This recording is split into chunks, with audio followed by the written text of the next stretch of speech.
بدرالدین کو فارغ کرنے کے بعد چنگیز خان نے سمرقند کے تاجر کو پیش کرنے کا حکم دیا۔ جب تاجر چنگیز خان کے سامنے آیا تو اس نے دیکھا کہ وہ تاجر خوب دراز قد، کریل جسم اور کسے ہوئے تن کا مالک ایک نوعمر نوجوان ہے۔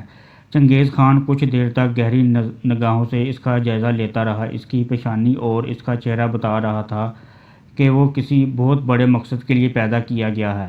کچھ دیر تک اس کا جائزہ لینے کے بعد چنگیز خان نے اپنے ہونٹوں پر زبان پھیری، پھر اسے مخاطب کیا، تمہارا نام کیا ہے؟ اس شخص نے پہلے ایک گہری نگاہ چنگیز خان پر ڈالی، پھر کہنے لگا، میرا نام کوشان خان ہے، سمرقند سے میرا تعلق ہے اور میں ایک تاجر ہوں، آپ کے لیے کچھ تحائف لے کر آیا ہوں۔ اس کے ساتھ ہی کوشان خان نے اپنے کندھے پر جو بڑی زنبیل لٹکا رکھی تھی اس کا منہ کھولا اور اس میں رکھے چینی، ریشم، منقش کپڑے، کھڑا ہوا کپڑا اور چاندی کے ہار جن میں جواہرات مثبت تھے، چنگیز خان کے سامنے پیش کیے گئے۔ چنگیز خان کچھ دیر تک ان چیزوں کو دیکھ کر خوش ہوتا رہا اور پھر تاجر کوشان خان کی طرف دیکھتے ہوئے کہنے لگا، میرا دل نہیں مانتا کہ تو ایک تاجر ہے اور نہ ہی تو سوداگر لگتا ہے۔ ابھی چنگیز خان یہی تک کہہ پایا تھا کہ کوشان خان بولا، میرا نام جیسا کہ میں بتا چکا ہوں کوشان خان ہے، سمرقند سے میرا تعلق ہے۔ سمرقند میں نے آپ سے متعلق بہت کچھ سنا کہ آپ خود بہت بڑے سرما ہیں اور آپ کے لشکر کے اندر بھی بڑے بڑے جابر قسم کے شمشیر زن ہیں۔ چنانچہ مجھے شوق ہوا کہ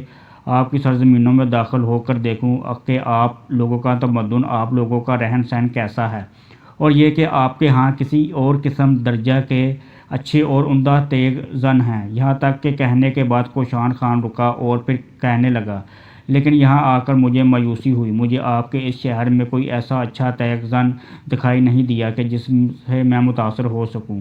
کوشان کے ان الفاظ کو سن کر لمحہ بھر کے لیے اس کی پیشانی پر بل پڑ گئے تھے۔ کچھ دیر عجیب سے انداز میں کوشان خان کی طرف دیکھتا رہا، پھر کہنے لگا، تمہارا اندازہ درست نہیں ہے۔ اس کے ساتھ ہی چنگیز خان نے آواز دے کر اپنے محافظ دستے کے سالار برماس کو بلایا اور جب وہ چنگیز خان کے سامنے آیا تو برماس کو مخاطب کر کے چنگیز خان کہنے لگا، سارے سالاروں اور میرے بیٹوں کا اجلاس بڑے شامیانے میں طلب کرو۔ برماس وہاں سے ہٹ گیا، لیکن تھوڑی دیر بعد وہ لوٹا اور چنگیز خان کو انتظامات مکمل کرنے کی اطلاع دی۔ اس پر چنگیز خان کو کوشان کو مخاطب کر کے کہنے لگے، میرے ساتھ آؤ۔ کوشان چنگیز خان کے پیچھے پیچھے ہو لیا۔ چنگیز خان ایک بہت بڑے شامیانے نما خیمے میں داخل ہوا، وہاں بہت سے لوگ جمع تھے۔ چنگیز خان جب وہاں داخل ہوا تو اس کی تعظیم کے لیے سب لوگ اٹھ کھڑے ہوئے تھے۔ اس موقع پر خلیفہ بغداد کی طرف سے آنے والا وفد اور بدرالدین بھی موجود تھے۔ چنگیز خان نے ایک خالی نشست پر کوشان کو بیٹھنے کے لیے کہا۔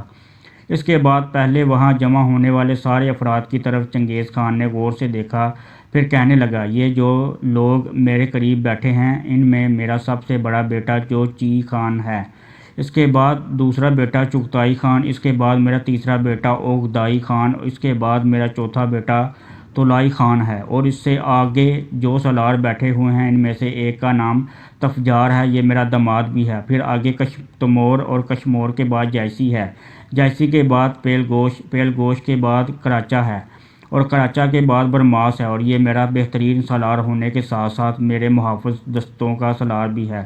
برماس کے بعد صوبدائی ہے، توشہ بکاک ہے، الک ہے، اسکتو ہے، تکائی ہے اور جبی نویان ہے۔ ان کے علاوہ جو بیٹھے ہیں وہ دوسرے چھوٹے سالار ہیں۔ تم کہتے ہو کہ ہماری سرزمینوں میں داخل ہونے کے بعد تمہیں کوئی اچھا تیغ زن نظر نہیں آیا، یہ جتنے نام بھی گنوائے ہیں بولو، ان میں سے کس کے ساتھ تم تیغ زن کا مقابلہ کرنے کے لیے تیار ہو؟ بظاہر تم کہتے ہو کہ تم ایک تاجر ہو، لیکن بات تیغ زنی کی کرتی ہے۔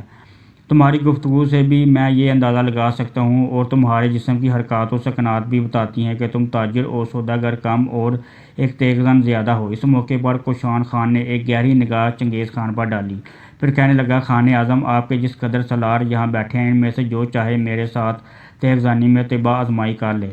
کوشان کے ان الفاظ پر چنگیز خان چونکا اور اس کے سارے سالار بھی عجیب سے انداز میں کوشان کی طرف دیکھنے لگے تھے۔ چنگیز اور اس کے چاروں بیٹے بھی حیرت میں پڑ گئے، یہاں تک کہ چنگیز خان کے سالاروں میں سے کراچا انتہائی غصے کی حالت میں اپنی جگہ سے اٹھا اور پھر کوشان خان کی طرف دیکھتے ہوئے کہنے لگا، میں نے تم سے تیغ زنی کا مقابلہ کروں گا اور خاقان کی موجودگی میں کروں گا۔ میں تم سے کہتا ہوں کہ تم چند لمحے میں میرے سامنے نہیں نکال سکو گے۔ کراچا جب خاموش ہوا تب گورنے کے انداز میں کوشان خان نے اس کی طرف دیکھا، پھر چنگیز خان سے مخاطب ہو کر کہنے لگا، خاقان اعظم، اگر آپ کی اجازت ہو تو میں آپ کے اس سالار کو جواب دے سکتا ہوں۔ اور چنگیز خان نے مسکراتے ہوئے جب اس بات میں گردن ہلائی تب کوشان خان کہنے لگا، قراچہ، میں سمرقند کا مسلمان ہوں اور جھوٹ نہیں کہتا، ذرا اپنی تلوار سنبھال کے اعظم کے سامنے آؤ، یہی پہ تیغ زنی کا مقابلہ کرتے ہیں، پھر دیکھتے ہیں مقدر کی بدبختی کس سمت کا رخ کرتی ہے اور کامیابی کس کے گلے میں ہار ڈالتی ہے۔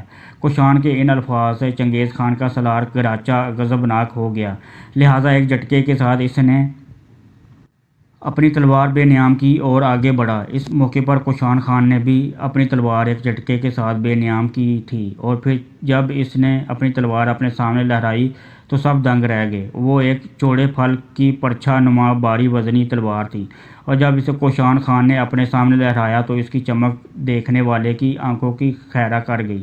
اس موقع پر چنگیز خان دونوں کو مخاطب کر کے کہنے لگا، تم دونوں جب مقابلہ کرو گے تو یہ خیال رکھو کہ کوئی کسی کو زخمی نہیں کرے، تمہیں اپنی طاقت، اپنی قوت اور اپنی ہنرمندی کا مظاہرہ کرنے کی کھلی اجازت ہے اور تم دونوں کو اس مقابلے کا فیصلے میں خود کروں گا۔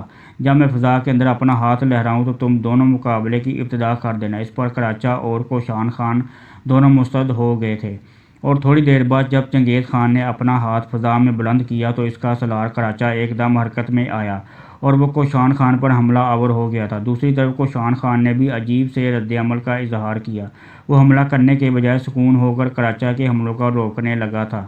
ایسے لگ رہا تھا جیسے قراچہ کی جارحیت کے مقابلے میں اس نے اپنے آپ کو دفاع تک محدود رکھنے کا فیصلہ کیا ہو۔ اس موقع پر چنگیز خان کے سامنے جو اس کے سالار بیٹھے ہوئے تھے، ان میں سے ایک جس کا نام جائسی تھا، وہ چنگیز خان کے سب سے اچھے سالار اور داماد تجار کی طرف دیکھتے ہوئے کہنے لگا، یہ تو دعویٰ کر رہا تھا کہ یہ بہت بڑا تیغ زن ہے، لیکن اس نے تو اپنے آپ کو قراچہ کے مقابلے پر صرف دفاع تک محدود کر لیا۔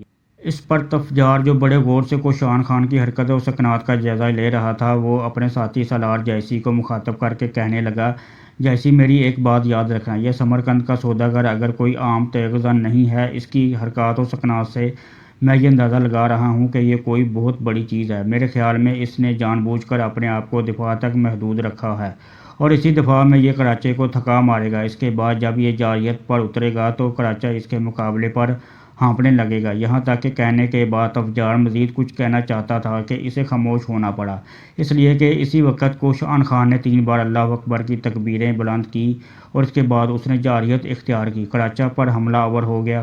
حملہ آور ہوتے ہی اس کے چہرے پر خود اعتمادی کی لہریں آ گئی تھیں۔ اب آہستہ آہستہ کوشان کے ہولناک حملوں میں تیزی پیدا ہوتی جا رہی تھی۔ کچھ دیر تک قراچہ پر تیز حملے کرنے کے بعد ایک موقع پر جب اس نے قراچہ پر اپنی تلوار برسائی اور اس کی تلوار کو قراچہ نے اپنی تلوار پر روکا تو کوشان خان ایک دم حرکت میں آیا۔ اپنا دایاں ہاتھ آگے بڑھا کر اس نے اپنا ہاتھ قراچہ کی پیٹھی میں ڈالا اور پھر ایک جھٹکے کے ساتھ اس نے قراچہ کو اٹھا کر فضا میں معلق کر دیا۔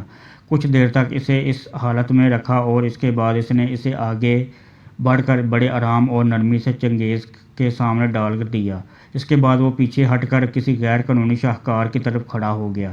چنگیز خان نے اس موقع پر ایک گہری نگاہ کوشان خان پر ڈالی، پھر اسے مخاطب کر کے کہنے لگا، تو نے جو کہا تھا اسے سچ کر دکھایا، تجھ جیسا تیغ زن میرے سالاروں میں نہیں ہے۔ دیکھ، میں نہیں جانتا تیرا کیا حالات ہیں، لیکن میں تجھے اپنے لشکر میں شامل ہونے کی دعوت دیتا ہوں اور یہ بھی امید رکھتا ہوں کہ تو انکار نہیں کرے گا۔ چنگیز خان جب خاموش ہوا تو تب غور سے اس کی طرف دیکھتے ہوئے کوشان کہنے لگا، یہ میرے لیے ایک سعادت ہے کہ آپ مجھے اپنے لشکر میں شامل کر رہے ہیں۔ اور یہاں تک کہ کہنے کے بعد کوشان کو خاموش ہو جانا پڑا، کیونکہ چنگیز خان پھر بول اٹھا اور کہنے لگا، صرف شامل نہیں کر رہا، میرے لشکر میں تمہاری حیثیت ایک عمدہ سالار کی ہوگی۔